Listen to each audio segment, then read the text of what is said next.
तो स्टूडेंट्स, पिछली मीटिंग में हम एक थ्योरम के बारे में डिस्कस कर चुके थे। थ्योरम नंबर 2 थी। अब हम यहाँ थ्योरम नंबर 3 है, इसके बारे में डिस्कस करेंगे। तो इसमें देखिए, जो स्टेटमेंट है पहले उसके बारे में बात करें।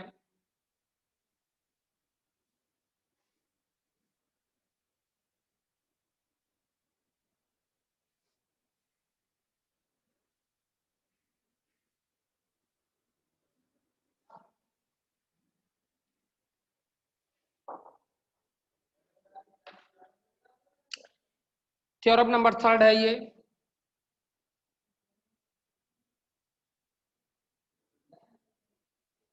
ये है यदि ये कहा है इसमें किसी परिमित ग्रुप जी का कोई अरिक्त उपसमुच्चय H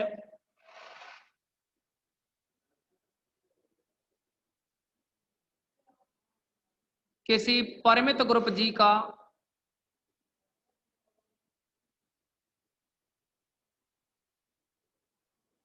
एक अरिक्त उपसमुच्चय H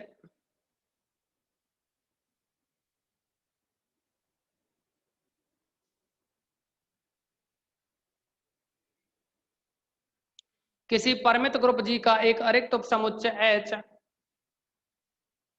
उपग्रुप होगा, एक उपग्रुप होगा यदि और केवल यदि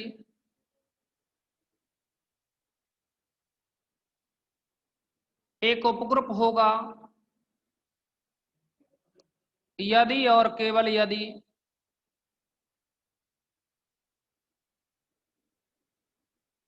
A belongs to H, B belongs to H, this implies AB belongs to H. A belongs to H, B belongs to H implies AB belongs to H. देखिए, इस प्रमेय के आधार पर एक आगे और प्रमेय आएगी और उसमें है कि H1 और H2 अगर H1 और H2 ग्रुप G के दो उपग्रुप हैं, H1 और H2 दोनों ही G के क्या हैं, उपग्रुप हैं, तो हमें ये सिद्ध करना होता है H1 इंटरसेक्शन H2 है, वो भी G का उपग्रुप होगा। अब देखिए, इसे सिद्ध करने के लिए भी क्या करेंगे, इस कंडीशन को यूज में लेंगे कि इसका कोई एलिमेंट लेके चलेंगे और यानी कोई भी दो एलिमेंट लेके चलेंगे, जैसे A और B H1 इंटरसेक्शन H2 के हों, तो हम सिद्ध कर देंगे कि A B है वो H1 इंटरसेक्शन H2 में होगा। अगली थ्योरम आएगी वो, फिलहाल इसको समझें आप, बहुत ही अच्छी प्रमेय है ये और आप सावधानी पूर्वक समझेंगे इसमें।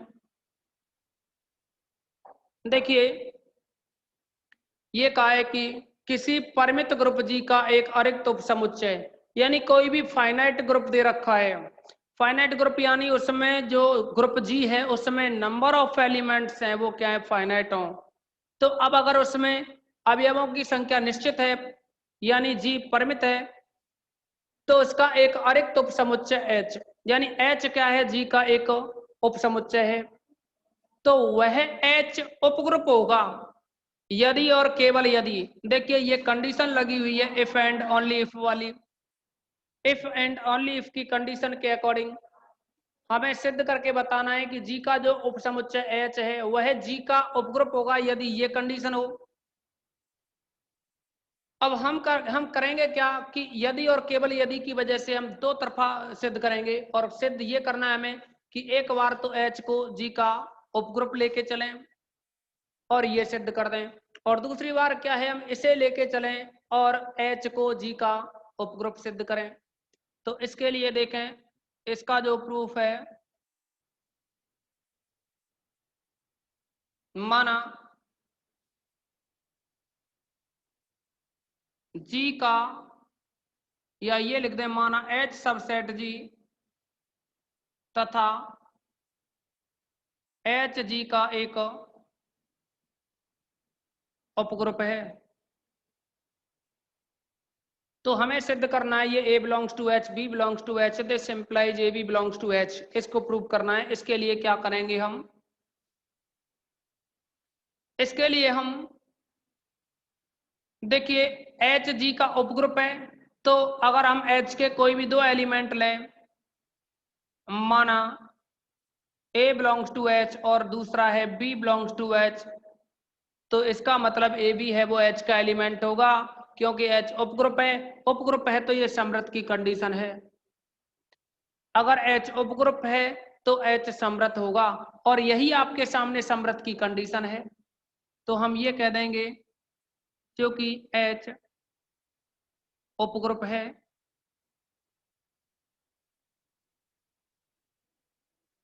तो ये तो रहा, एक तरफ से तो प्रूव हो गया, ये रिजल्ट आ गया। यदि हम H को G का उपग्रुप लेके चले तो एक तो ये रिजल्ट हो गया। अब हम प्रूव करेंगे इसको कन्वर्सली, यानी विलोमतः लेके चलें, लेकर के इसको चलें विलोमतः।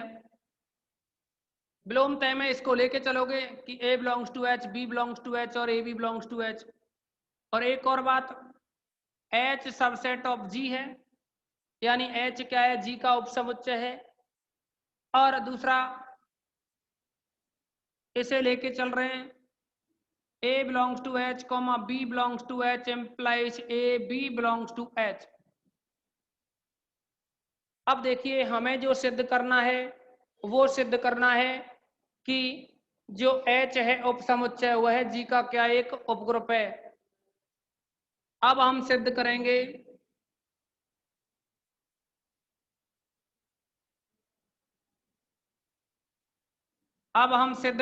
कि H ग्रुप G का उपग्रुप है। देखिए उपग्रुप को सिद्ध करने के लिए चार कंडीशन है। सबसे पहली कंडीशन समृद्ध, दूसरी साचर्य, तीसरी तत्समक और चौथी होगी प्रतिलोम। तो ये चार कंडीशन हमें प्रूव करनी है। इन चारों कंडीशनों को प्रूव करने के लिए आप लोगों को हमने कल की मीटिंग में भी बताया था कि अगर H सबसेट G हो और G क्या है, ग्रुप है तो G साचर्य नियम को सेटिस्फाई करेगा, तो फिर H भी क्या है, साचर्य नियम को सेटिस्फाई करेगा। तो हम ये कह सकते हैं यहाँ, क्योंकि H सबसेट ऑफ G तथा G ग्रुप है, तब H साचर्य होगा। देखिए G ग्रुप है तो G साचर्य नियम को सेटिस्फाई करेगा ना, इसीलिए। और H क्या है, सबसेट G है, तो इसका मतलब H भी क्या है, साचर्य नियम को सेटिस्फाई करता है, तब H भी साहचर्य होगा। यानी जो संक्रिया दे रखी होगी उसके लिए H क्या हो जाएगा, साहचर्य होगा।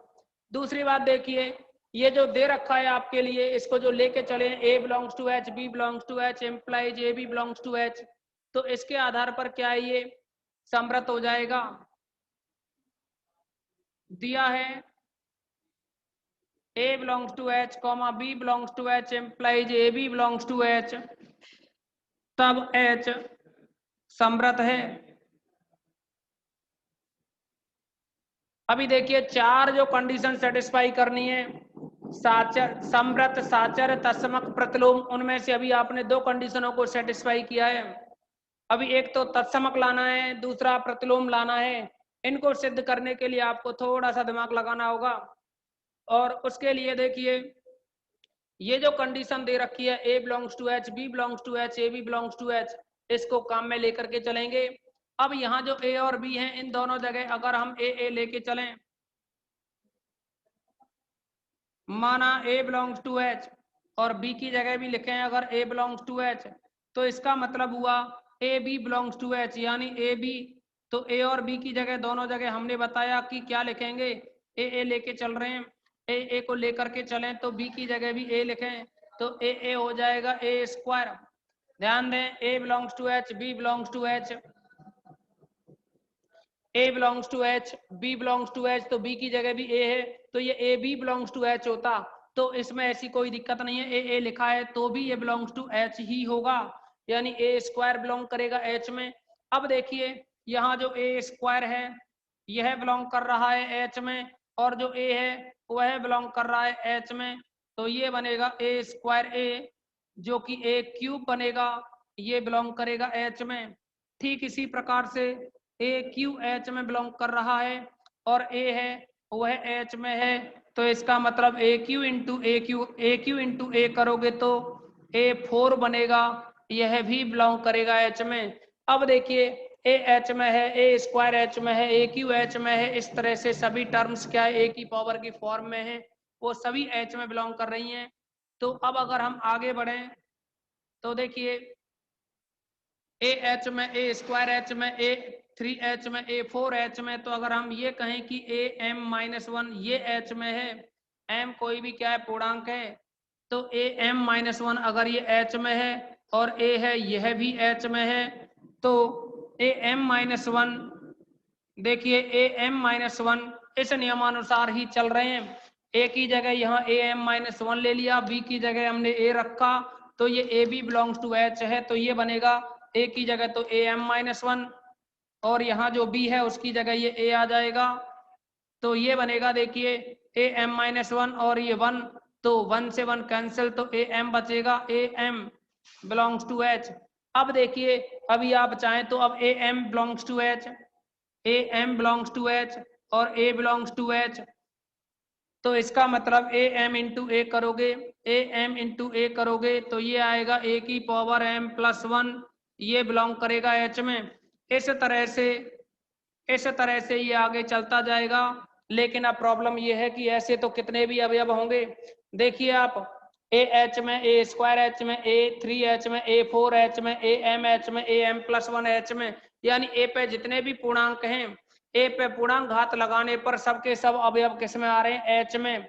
दोबारा से सुने आप, ए पे घात, ए पे एक घात हो तो भी एच में, 2 हो तो एच में, 3 हो या 4 हो या एम हो या कितनी भी हो, सब डॉटेड करके चल रहा है ये।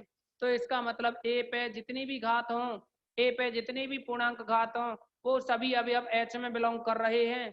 अगर वो सभी अवयव एच में बिलोंग कर रहे हैं तो हम ये कह सकते हैं। एक और बात देखिए एच कैसा है, सॉरी देखिए यहाँ ग्रुप जी है वो कैसा है, एक परिमित ग्रुप है, और यहां से देख रहे हैं देखो जी है वो परिमित ग्रुप है और एच क्या है, उपसमुच्चय है जी का।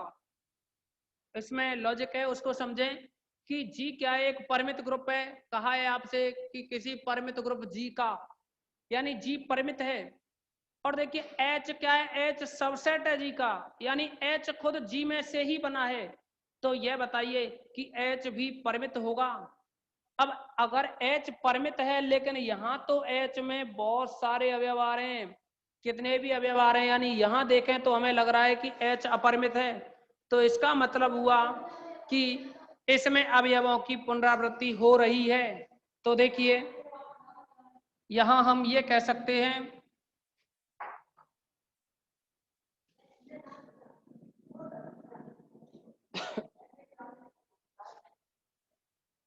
हम ये कह सकते हैं अतः ए हो या ए स्क्वायर हो या ए क्यू हो या ए एम हो या फिर ए एम प्लस 1 हो, और भी कितने भी हों, सबके सब एलिमेंट क्या है, एच में हैं, सभी अवयव एच में हैं। अब देखो सभी अवयव अगर एच में बिलोंग कर रहे हैं तो इसका मतलब हुआ एच में अपरिमित अवयव हुए। तो हम ये कह सकते हैं चूंकि जी एक परिमित समुच्चय है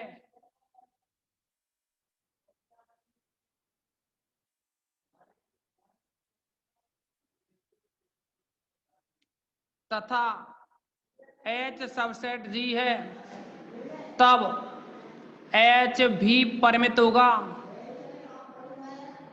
एच भी परिमित समुच्चय होगा। अब देखो एच परिमित समुच्चय होगा यानी एच में कुछ लिमिटेड एलिमेंट होंगे, और अगर इसमें परिमित यानी ये परिमित अवयव हैं एच में, लेकिन यहां दिख रहा है कि अपरिमित हैं क्योंकि डॉटेड लगा हुआ है। इसका मतलब ये हुआ कि इस एच में अवयवों की पुनरावृत्ति हो रही है। जैसे कि समझो आप कोई ग्रुप जी लिया 1 ओमेगा ओमेगा स्क्वायर, तो आप यहां समझोगे कि जो 1 omega, omega square, omega cube, omega 4, omega 5, omega 6, ऐसे तो कितने भी एलिमेंट बना सकते हो ना इस जी के अंदर। इस जी के अंदर इस तरह से तो कितने भी एलिमेंट्स बना सकते हो ना आप। लेकिन वास्तव में क्या है, वास्तव में यह है कि जो 1 और ओमेगा क्यू हैं या ओमेगा 6 हैं, इनका मतलब तो एक ही हुआ ना। इनका 1 ओमेगा क्यू, ओमेगा 6, इनका मतलब तो यह 1 रहा ना एलिमेंट। वैसे ही ओमेगा कहो या ओमेगा 4 कहो या ओमेगा 7 आगे आता तो उसका भी मतलब क्या होता, ओमेगा ही रहता ना। और देखिए ओमेगा स्क्वायर कहो या ओमेगा 5 कहो, ओमेगा स्क्वायर या ओमेगा 5 दोनों एक ही रहे ना, क्योंकि ओमेगा 5 का मतलब कितना होता है, ओमेगा 5 का मतलब है omega cube into omega square, omega cube 1 है, ये ओमेगा स्क्वायर तो ओमेगा स्क्वायर ही रहा ना। तो कहने का मतलब ये है, ये जो ग्रुप जी है इसमें है तो 3 ही अवयव, अवयव तो केवल 3 हैं। एक तो एक का अंक, और दूसरा ओमेगा, और तीसरा क्या है, ओमेगा स्क्वायर। लेकिन देखिए यहाँ जो हमने नया ग्रुप बना दिया इसमें तो बहुत सारे एलिमेंट हैं, लेकिन है तो अवयव 3। देखो इसमें अपरिमित हैं, वास्तव में ग्रुप जी में कितने हैं, 3 अवयव में 1 ओमेगा, ओमेगा स्क्वायर। लेकिन यहाँ हमने अपरिमित बना दिए, लेकिन ये अपरिमित ग्रुप नहीं है, क्योंकि इसके अवयव रिपीट हो रहे हैं। इसके अवयव क्या रिपीट हो रहे हैं। लेकिन अब देखिए क्या ये 1 2 3 4 5, यानी ये जो पावर है ना, पावर पावर तो सभी की अलग अलग है, यानी जो घात है इन अवयवों पर, जो घात है वो सबकी क्या है, अलग अलग है। अच्छा घात अलग अलग है, घात अलग अलग है। अगर हम ये कहें कि आगे चल करके ओमेगा 6 आ गया, आगे चल के ओमेगा आर आता, और आगे चल के ओमेगा एस आता, ऐसे चलते जा रहे थे ये, तो देखिए ये आर और एस क्या है, ये दोनों अलग अलग हैं, यानी घात तो अलग अलग हैं। और घात अलग अलग होने के बावजूद भी देखिए ओमेगा, दोबारा सुने, घात तो सब पे अलग अलग हैं, लेकिन अलग अलग घात होने पर ओमेगा का मान और ओमेगा का 4 का मान ये दोनों बराबर हैं। यहाँ एक घात है, यहाँ 4 घात हैं, लेकिन मान दोनों ही बराबर हैं। तो अब यहाँ सोचने की बात यह है कि हम ये कह सकते हैं कि ये जो ग्रुप जी है इसमें अवयवों की पुनरावृत्ति हो रही है। क्या कह सकते हैं, अवयवों की पुनरावृत्ति। तो जब हम इस ग्रुप में कह सकते हैं कि अवयवों की पुनरावृत्ति हो रही है, तो हम यहाँ भी कह सकते हैं कि H के अवयवों की पुनरावृत्ति हो रही है। सेम ऐसी ही कंडीशन यहाँ बनेगी, तो हम ये कह सकते हैं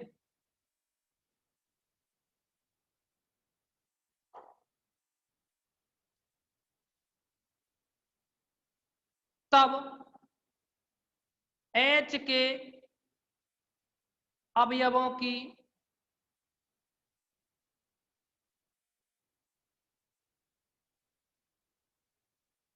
पुनरावृत्ति हो रही है। अगर H के अवयवों की पुनरावृत्ति हो रही है तो हम इसमें से कोई भी 2 अवयव मान लें समान, यानी अगर हम ये कहें माना वे अवयव ए आर व ए एस हैं, अर्थात ए आर और ए एस बराबर हैं। लेकिन देखिए ए आर और ए एस तो बराबर हैं, जहां कंडीशन और है कि जो ए, देखिए कंडीशन ये है कि जो आर है वो बड़ा है, मान लीजिए एस से, आर कैसा है, एस से बड़ा है। अगर ए आर ए एस से बड़ा है तो हम इसको ये कह सकते हैं कि अगर दोनों साइड में ए एस का जो इनवर्स होगा, यानी दोनों साइड में हम ए एस का जो इनवर्स बनेगा, जिसको ए माइनस एस कहेंगे, दोनों तरफ संक्रिया करें ए माइनस एस की, तो ये बन जाएगा ए आर माइनस एस, और ऊपर होगा ये ए एस, और ए माइनस एस कट जाएंगे, एक दूसरे से कैंसिल हो जाएंगे, यानी तत्समक बनेगा ई। अब देखिए यहाँ कि आर और एस हैं, पूर्णांक मान हैं, आर और एस हैं वे पूर्णांक मान है, पूरे पूरे अंक हैं, क्योंकि 1 2 3 4 5 ये जो चल रहे थे एम एम प्लस 1 ये सब पूर्णांक है। अब पूर्णांक है तो आर और एस दोनों ही पूर्णांक मान हैं। अगर यहाँ ये जो पूर्णांक मान है, जैसे कि अगर इसको समीकरण 1 डालें तो आप यह देखेंगे कि r माइनस एस होगा, वह भी एक पूर्णांक मान होगा, वह भी एक पूर्णांक मान आएगा। अगर r माइनस एस लिखोगे तो ये पूर्णांक होगा। अब देखिए अगर r माइनस एस पूर्णांक होगा, जैसे कि हम ये कहें कि a पे घात 1 2 3 4 मान लो 10 और 20 हो, या a पे घात 10 और 15 हो, यहाँ मान लीजिए r का मान 10 हो, s का मान 15 हो, और तो ये या r का मान देखिए r बड़ा माना है ना हमने, तो r का मान क्या है 15 हो और s का मान 10 हो, तो यह बताओ 5 ही तो रह जाएगा। मतलब a पे घात क्या रहेगी, ये 5। अब a पे घात 5 रह जाएगी बराबर e। तो देखिए a पे घात 5 अगर होगी तो वो सभी अवयव तो a पे घात कितने भी हो पूर्णांक, वो सभी अवयव तो h में है। तो हम ये कह सकते हैं कि जो a पे घात r minus s is equal to जो e है वो h में होगा, क्योंकि a पे कितनी भी घात हो, a पे पूर्णांक घात कितनी भी हो, वो सारे के सारे एलिमेंट h में बिलोंग करेंगे। और अगर वो एलिमेंट h में बिलोंग करेंगे और इसका मान e के बराबर है, तो हम ये कह सकते हैं e है वो h में बिलोंग करेगा। This implies e belongs to h। हम ये कह देंगे अतः h में तत्समक अवयव विद्यमान है। अभी देखिए इसमें प्रतिलोम रह रहा है, अभी साचर्य, तत्समक और समृत ये प्रूव किए हैं, अभी प्रतिलोम रह रहा है। आप इसका स्क्रीनशॉट लेंगे, इसके बाद हम आगे बढ़ते हैं। जल्दी से बताइए स्क्रीनशॉट ले लिया हो तो कमेंट्स में।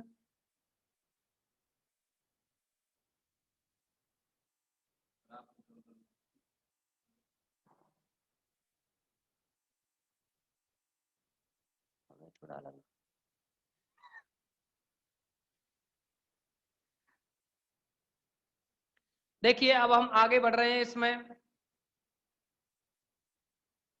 अब केवल एक कंडीशन रह रही है और वो है इनवर्स वाली।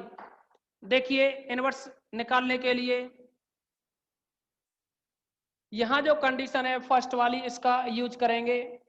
समीकरण नंबर जो 1 डाला है इसका यूज करेंगे, लेकिन उससे भी पहले समझिए आप लोग कि r माइनस एस के बारे में अभी अभी चर्चा की थी हमने कि जो r माइनस एस है वह पूर्णांक होगा। देखो r माइनस एस, हमने कहा r क्या है, बड़ा है s से, तो r माइनस एस है वो भी क्या होगा।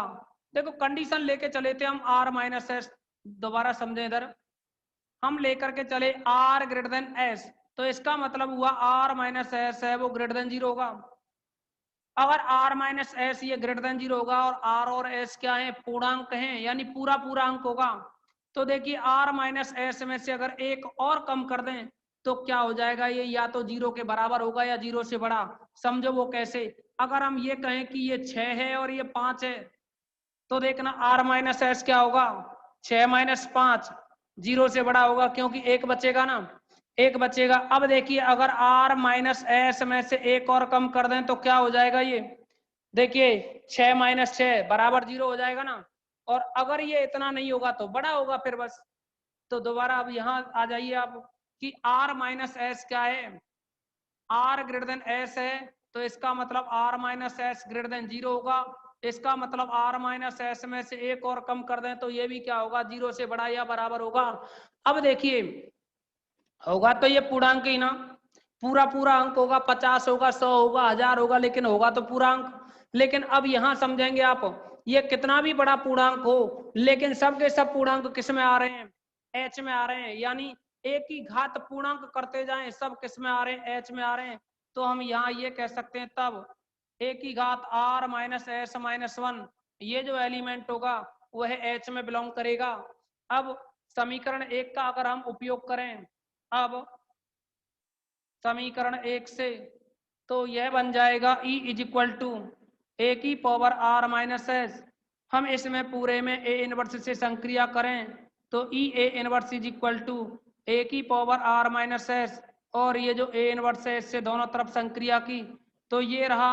देखिए तत्समक की a इनवर्स से संक्रिया करोगे तो a इनवर्स ही आएगा, और ये बनेगा a की power r minus S minus 1। लेकिन देखिए a की power r minus S minus 1 किस में बिलोंग कर रहा है, ये h में।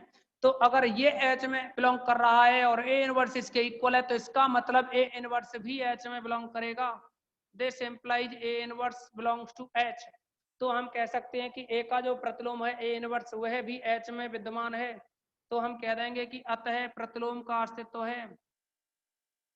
H में A बिलोंग्स टू H के प्रतिलोम का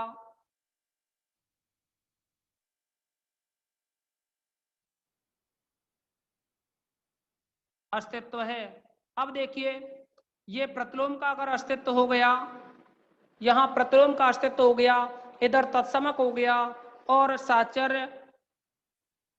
साचर्य और समृद्ध इससे पहले हम डिस्कस कर चुके हैं, तो हम ये कह सकते हैं तब H ग्रुप G का एक उपग्रुप है। आप इसका स्क्रीनशॉट लें।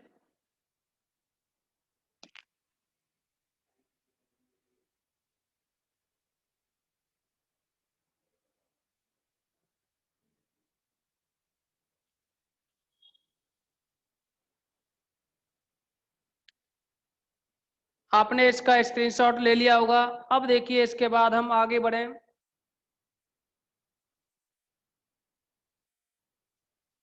एक आप लोगों के लिए थ्योरम थोड़ी देर पहले समझाई थी, उसको भी करवा देते हैं आप लोगों के लिए।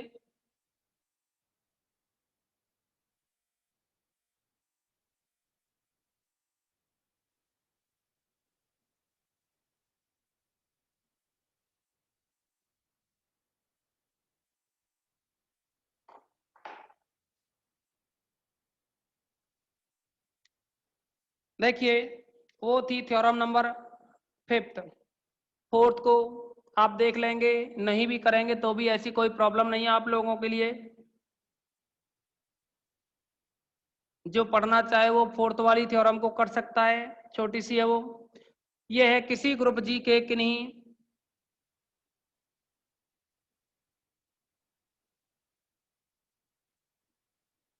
ग्रुप जी के किन्हीं दो उपग्रुपों का सर्वनिष्ठ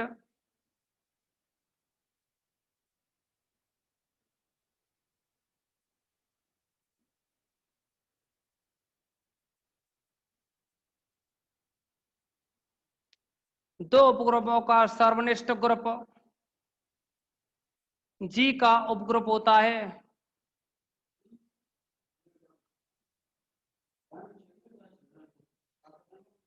तो देखिए, ग्रुप जी के अगर दो उपग्रुप लेकर के चले हम, तो उनका जो इंटरसेक्शन ग्रुप होगा वह भी क्या है, जी का उपग्रुप होगा। इसे सिद्ध करना है।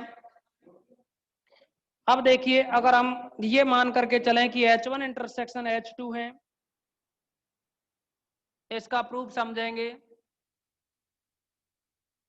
माना H1 व H2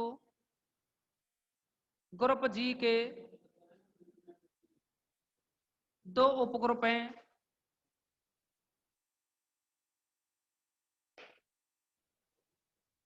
माना H1 इंटरसेक्शन H1 व H2 ग्रुप जी के दो उपग्रुप हैं, तब हमें सिद्ध करना है कि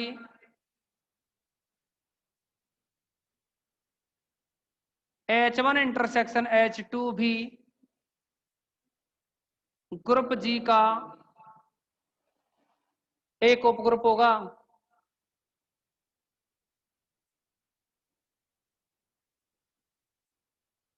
अब देखिए, सबसे पहले ये समझे आप कि जैसे कि ये तो सेट है H1 और ये सेट है H2। हमने आप लोगों को थ्योरम नंबर 1 में इतना बताया था कि मान लीजिए H1 किसी ग्रुप G का उपग्रुप है।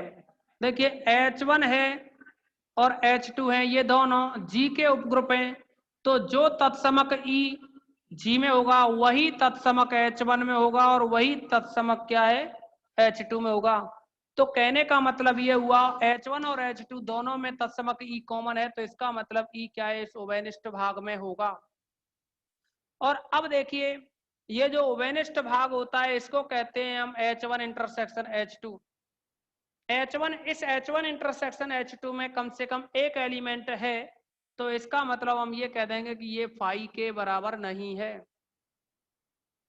और जब ये फाई के बराबर नहीं है तो देखिए हम यहां लिख सकते हैं, चूंकि H1 intersection H2 not equal to phi, तब माना कोई दो एलिमेंट लें, जैसे एक को ए मान लें दूसरे को बी मान लें, तब माना a comma b belongs to H1 intersection H2। देखिए जब ये नॉट इक्वल टू फाई है तो इसके कोई भी दो एलिमेंट लिए हमने H1 इंटरसेक्शन H2 के, एक तो ए है दूसरा है बी। अब इसमें समझें, यदि ए belongs to H1 intersection H2 है तो इसका मतलब हुआ ए H1 में होगा तथा ए H2 में भी होगा। दोबारा से सुने कि H1 इंटरसेक्शन H2 जो कॉमन भाग है उसमें ए है, इस कॉमन भाग में ए है, तो इसका मतलब ए H1 में भी होगा और ए H2 में भी होगा। हम ये कह सकते हैं कि ए बिलोंग्स टू H1 तथा ए बिलोंग्स टू H2, यानी ए है वो H1 में भी होगा और ए H2 में भी होगा। दूसरी बात देखिए पुनः ये जो B है, B वो है भी H1 इंटरसेक्शन H2 में है, B belongs to H1 intersection H2, तो इसका मतलब हुआ B H1 में भी होगा और B H2 में भी होगा, B H1 में भी होगा और B है वो H2 में भी होगा। तो देखिए ए के बारे में डिस्कस कर लिया कि ए belongs to H1 intersection H2 हो तो ये कंडीशन होगी, ऐसे ही B belongs to H1 intersection H2 हो तो ये कंडीशन होगी। एक और बात सुनिए, अगर बीच में ये जो क्लास है ऑफ हो जाए तो इसके तुरंत बाद ही 1-2 मिनट में दोबारा से रीज्वाइन कर लेंगे आप, क्योंकि 40 मिनट पूरा होने के बाद में, अगर 40 मिनट पूरा होने के बाद में मीटिंग ऑफ हो जाती है तो आप दोबारा से रीज्वाइन करेंगे, दोबारा से क्लास वहीं से स्टार्ट रहेगी जहां से टॉपिक छूट जाएगा। तो देखिए यहाँ हम ये कह सकते हैं ए H1 का एलिमेंट है, बी H1 का एलिमेंट है और H1 क्या है, उपग्रुप है, क्योंकि H1 G का उपग्रुप है तथा A belongs to H1 comma B belongs